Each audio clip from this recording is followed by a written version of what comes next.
What's up, guys? Welcome to the MIDCONVO podcast for another episode in our Chicago run right now, season 2. Got Paul and Ed here. Checking in. We're switching up a little bit on this one. I feel like We'll check in. of course, you come to the podcast and we're dropping tips and value. And we know sometimes, though, that can get, it's a lot to always be on some productivity mode. So we're doing a bit of like a check-in here and kind of what Paul's going on in his life, what I got going in mine, and how it kind of relates to our theme, which is building with others, because we wouldn't be able to do our personal lives and our business by ourselves. Yeah, we're going to humanize this a little bit because between each season, we get to work on our businesses. Yep. See what I did there? Instead of working in the business, we work on the business. That's the goal, right? So we're going to roll that intro music.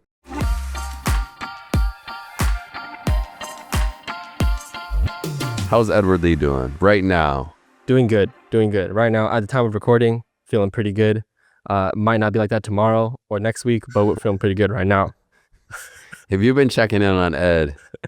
He's just been MIA on social a little bit in the DMs. I have. That's been a healthy, it's been healthy for you. Yeah, I've been honestly taking a little bit of a break off social right now, just because, yeah, as much as many of you who follow me think like, oh, I got Ed's posting, Ed's working with brands, like, there's some like mental struggles for sure that I've been going through over the last several months. And I think it has to do with a lot of like what I want to be doing for the next 10 years, what I want to really, sink my teeth into, and a little bit of that stuff. But overall, I think taking a little bit of a breather on social. I mean, I'll still post here and there. Yeah. But for the most part, like taking some intentional time on the back end where it's invisible work. Maybe people haven't seen it, but I've been busy. Question. And it's been good. The whole industry pressure Yeah. of being on. Yeah. Like, I feel like I fall into this sometimes where I'm like, man, if I'm not posting Yeah. stories, at least, brands might look at my social and be like, yeah, he's not doing anything. For sure. And I think people are attracted to, at least I think, some brand decision makers and just people are attracted to people that are actively booking. For sure. What are your thoughts on that? I mean, Because I asked you this off the mic. I'm like, hey, are you worried sometimes that you're going to be getting DMs from brands and you don't see them because you're not in the DMs as much? yeah, I mean, I don't think it's that big of a deal, to be Wow. honest, because think about it, like on our portfolio, like in my portfolio, I get work from people like referencing projects I did 3 years ago. So it's like, I don't think you should ever completely get off social media.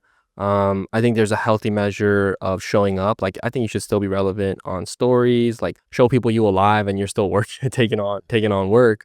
But I definitely think I'm not as into the post every day, be on every day, like play the algorithm. Yeah.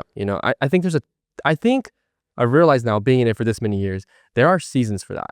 Like, there are times that you're locked in, you're posting a lot. Like, we're on this trip, we're on MIDCONVO, we're posting a lot. We're going to continue to post about this trip. And so there are times where you are sprinting and just posting a ton of content.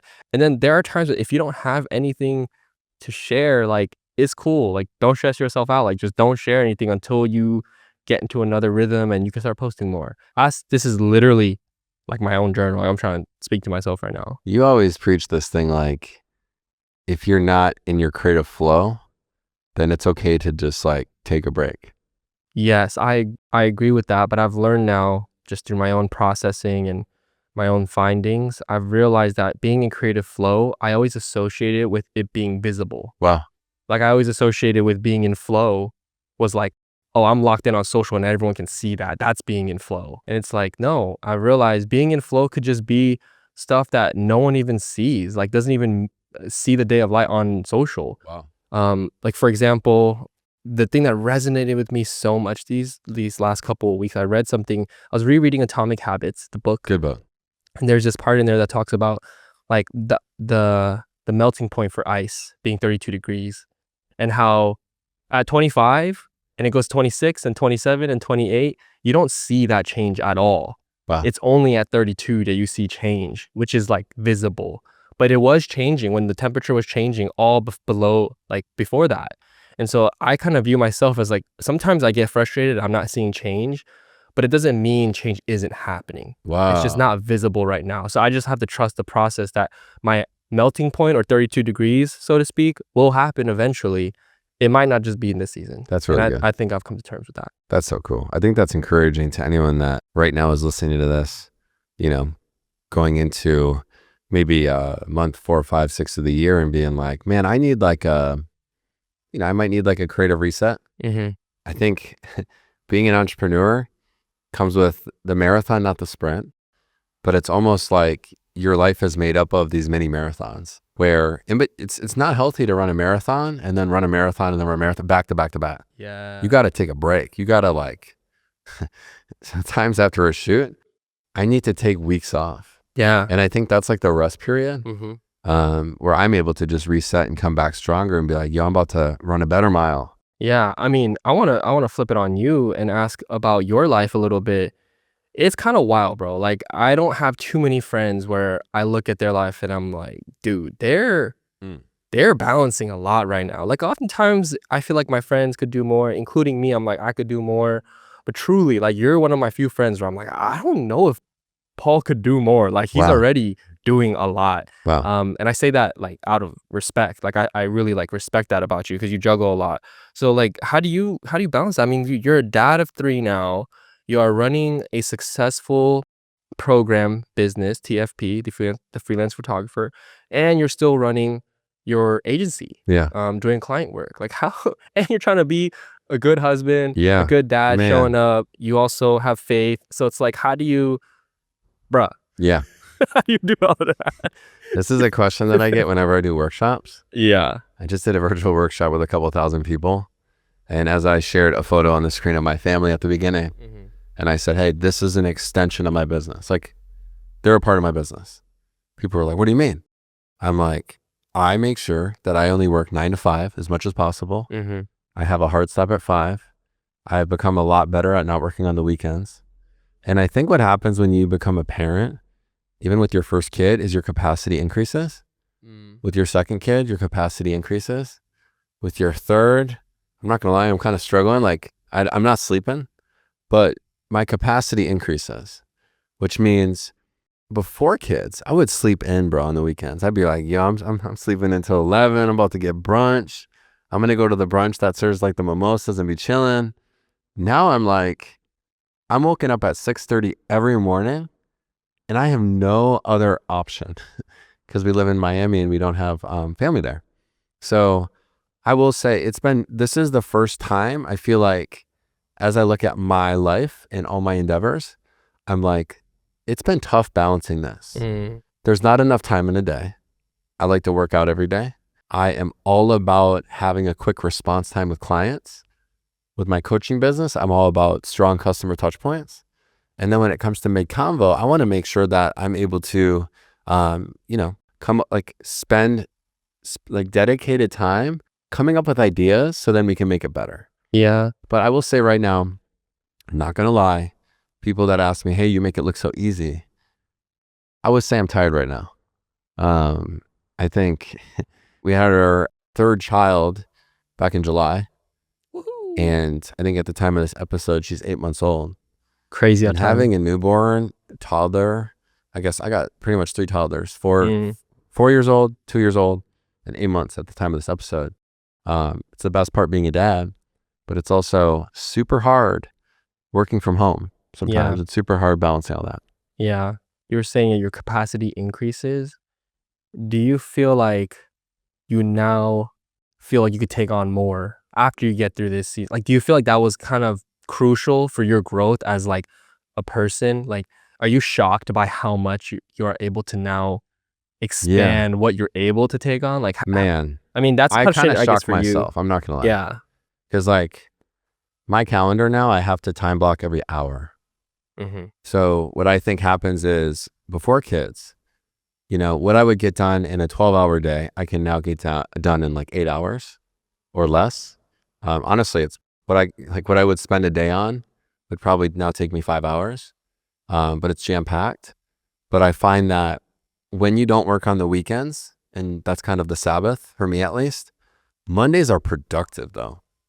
Yeah, I go into Mondays and I'm like, dude, no one can touch me. Bro, I'm all the way. It's so funny because for those that don't know, obviously if you listen to the pod, like me and Paul are in different corners of the country. So he's 3 hours ahead, I'm 3 hours behind. His wild. And like, I'll be going to wake up and my phone's getting a text from Paul at like 5 a.m. my time, which is 8 a.m. his time, which is kind of when you would want to be locked in. Like 8, 9 a.m. is kind of when you're like peak productivity at times. But it's just so funny because I wake up like half awake and Paul's like, be where you at, where you're Yeah. locked in, you know?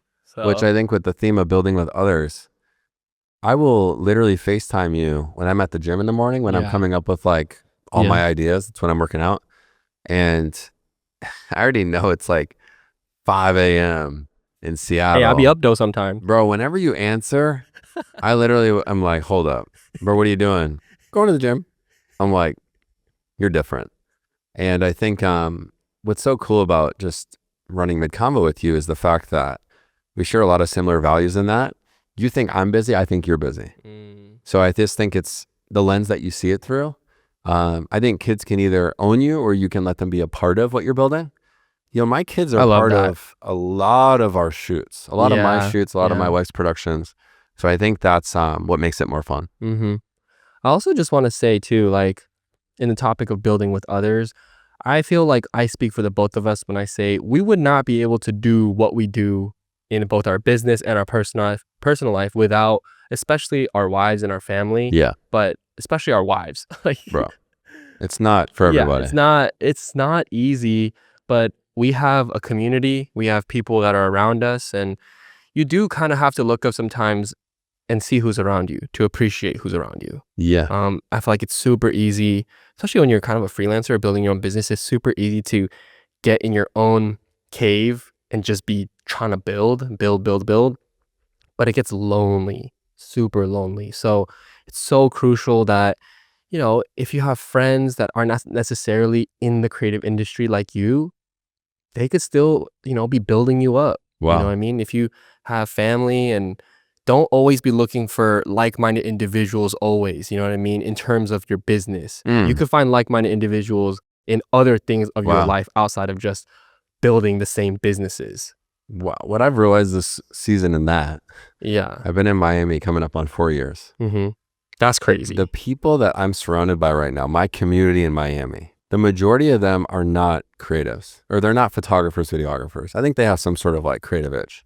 But these people support me like no other. Like my friends, my core group of friends in Miami, like when I'm building something for my business, I feel like they're literally building it with me, because whenever I'm with them, they're checking out on me, they're cheerleading me. And it's lonely again, but like when you have people in your corner, and I didn't have that early in Minneapolis, I'm not going to lie. A lot of my friends in Minneapolis were still tight, but I'm not calling them asking, you know, I'm not calling them as much, telling them about like, hey, this is what's going on, I have some questions. Or I just think it's so important that you got to look at the people that are surrounded by you, and they don't all have to be doing what you're doing. And I think that's what's so unique about even your community in Seattle that I've met is, bro, like Alex, he works at the hospital. Yeah, and makes car videos. Yeah, and my brother, I mean, he supports too, and he's opening a restaurant, you know? Dude. There's a lot of crossover, dude. There's a lot of crossover in thinking, like finding people that are also building things, but maybe just something that you aren't building in the same niche, but that's valuable. Wow. What are some of the things that you're excited about coming up here? Yeah. I know like, yeah, it's cool hearing kind of what you've been going through. But I think it's cool to hear like some of the exciting things that are going on that might not be on Instagram yet. For sure. I mean, just to keep it kind of simple, I don't want to make it a drag, but I'm going through a season of figuring out what it is I want to do for the next 10 years, like straight up. And I think that's healthy for me, because I think I got to a point there where, you know, I mean, I've built, you know, some modest following. I've built my business. I'm not at a season in my life anymore where I'm like, oh, how do I make money? How do I pay my bills? Like, I'm grateful for that, because I worked hard to get out of that season. But I'm now in a moment of my life, or in a time where I thought I was supposed to feel like, oh, we kind of made it. Like we're comfortable. Wow. But I'm realizing that mindset was holding me back, and I'm putting myself back down, like humbling myself basically, and getting back down. Even though I've built some stuff that I am proud of, I'm back in the mode of what are we doing for the next 10 years, bro? That's cool. I'm trying to get that second wind right now for that next sprint of my next like decade, essentially. Wow. And so that's cool. Whatever that translates to, I'm navigating right now. I think right now what it's looking like is I miss doing a lot more production client work. I think especially on this trip even, I'm meeting these like dope creatives, and like I wanna continue to level up my skills as a filmmaker, as a videographer, as someone who shoots with a camera. I don't want to become stagnant on that just because like money is good. Mm. I want to be able to continue to grow as a creative. And the best way to do that, I feel like sometimes is off being on that social media stuff. Like it's just kind of building cool projects with cool people, and sometimes like that never even makes it to social media. And I'm realizing that I want to really explore down that path more, build that side of my business, whether that be under my name or something else. And then obviously, you know, continuing to build YouTube, the podcast, all these things that are more like facing the public. Wow. And then also, not to get too deep, but just like figuring out what things have been like weighing me down, maybe like aspirations or goals that I have that kind of are not really like clear to me anymore, or maybe it's weighing me down more like mentally than it is helping me. And then figuring out what those are and just straight up axing them. Wow. And like really getting Pruning. focused. Yeah, getting like cleaning house a little bit on what I need to drop and what's taking away from me. Wow. But straight up, that's what I'm navigating right now. So that's kind of what I'm looking forward to. It's still in the middle of it, Yeah. but at the time of this recording, that's where I'm at. I got a cool analogy. We have a tomato plant in my backyard. We have a little garden. And we went to this nursery recently and asked them like, why isn't our tomato plant is growing tall, but there's not many tomatoes? And the lady that worked at the nursery was like, you got to trim the branches. You got to prune it. The minute we started pruning it, the height went down, but this thing now every day has like 10 new little tomatoes on it. Healthier fruit grew because we pruned it. And I find that that's what happens in a lot of people's creative businesses. Yeah, that's like, it's kind of poetic, man. You're about to make me cry over No, here. dude, when my wife was cutting it and I was listening to like, this all happened in one day. In the morning I woke up, I started freaking out. I'm like, babe, there's more tomatoes. Dude, that's awesome. Yeah, so I think That's amazing. distractions will hold you back Yeah. from experiencing healthy growth, but you might be growing because you're like, yo, I'm doing all these things. Yeah. And sometimes hard things, good things take time. Yeah. So I'm grateful though. What about you? What are some things that in the next couple months, especially is in this year, like some things you're looking forward to? Man, what am I looking forward to? I'm looking forward to growing deeper with my retainer clients. I think financial security is awesome. And it's something that it's cool to hear that you're like, yo, I feel like safe, like, you know. And I think as a freelancer, you go through this season where it's like, go, go, go, go, plateau, go, go, go. And you're kind of like, when is the moment where there's enough inbound where I'm just like, I'm good. You know, I can like, I know things are coming. So I just want to say props to you because I think I'll meet big creatives sometimes, but in the back of my head, I'm like, I wonder how they're doing. And like financial security is sexy because guess what? It's going to help you work on your business and do more creative things. So props to you for that. Thanks. But I think I'm looking forward to going deeper with my retainer clients. People ask me, how do you continue to stay creative when you're working with retainers that renew every year? And it's like, man, that requires me to not take on just random one-offs. So I've been saying no to a lot of projects. I've been taking a lot of time to just learn more about the industry. I love pricing and negotiation. Bro, your boy's reading books. I don't read a whole lot of books. But also I will call out that like the freelance photographer, I feel like has been on this like, we've been doing it for 4 or 5 years now. And when I say we, I'm building this thing with Cole Hennon, the dude that literally gave me the idea back when he was in high school. And fast forward to now, it's turned into a pretty awesome community. And we got about 200 active members. And I just feel like the freelance photographer, the word going into 2025 was partner.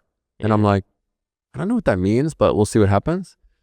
And we've had some awesome businesses reach out and be like, yo, we want to partner. And for me, if I can build this with others that also value adding value to the creative community, sign me up for that. Because I'm sick of seeing freelancers give up and go back to, you know, maybe working a job that they're not passionate about because they can't make money with their camera. So that's what I'm going through.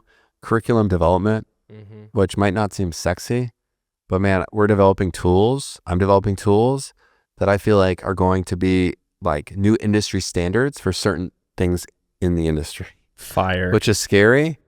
I've had to like interview people from Canada and the UK on topics of like usage and licensing, but it's because guess what? I haven't been as confident answering questions on usage and licensing. Instead of just being like, oh, well, I don't know. I'm like, no, I got to go deeper in it. So that's kind of what I'm going through. Yeah, you're saying that on another episode of this season, but you're just like a student of the game. Yep. You know, and You gotta be. I really see that. Like you're always optimizing, you're always tweaking. But shout out to you, man, for building the freelance photographer. For those of you who are listening, you know that Paul has a program and a community he's built. It's just cool to see you bring people together. You know, I mean, that's honestly how we met. Like Wow. I met you at one of your workshops. Yeah. Essentially, this Yep. is In kind of real how, life. yeah, in real life. So Bro, in the lobby of the Hoxton. I know. So it's like seeing you take that very seriously has been very inspiring. So You got me tearing that's awesome, bro. That's awesome. Thank you. That's awesome. So honestly, this episode, like I said, was a little bit of a check-in. We don't really want to give you guys too much like value and go take action. Just type be of real with you energy. guys. Just be real. But I will say, like, hopefully you took something away from this episode for me and Paul just being real on the mic and letting you guys know some of our struggles, some of our wins. And I got a it key being takeaway for you guys. Yeah, go for it. I want you to take action on something from this episode, and it's find people in your circle or in your network or that you're friends with and have like a pulse check. Just like vent and share what's going on maybe this season in your business and get it out. Yeah. Because man, I've been doing some deep work and it's so good when you just like speak things out and then you dissect it and you're friends with people that ask good questions. Check out that episode we have though. But I just think take action after this episode. Yeah. And I think it's going to put you in a much healthier place. Yeah. And wherever you are, anywhere in the world, if you're listening to this, you can build a community. Yep. It doesn't matter where you live or where you are. Sure, some are places that have more events or whatever, but trust me, everyone can build community. It might already be right in front of you, just not noticing it. Yeah. So. I got a friend, Steve Weigel, who was on the Delta hotline once, called the Delta number on the back of his credit card, was talking to the girl on the other hotline. They had such a good connect while she was trying to change his flight that they exchanged numbers. Fast forward 6 months later, they met in real life and now they're friends. That's crazy. So you can grow community in a lot of different ways. Shout out to Steve. But I hope you guys find value from this. Go make sure to subscribe if you're not already on YouTube. Our YouTube has been super fun. Oh, dude, check out this. If you're on YouTube, like, can we just appreciate this lighting setup though? Bro, this is fire. Yep. I'm hyped about this. And hey, shout out to our sponsors. Ourselves. We'll see you guys on the next one. Peace.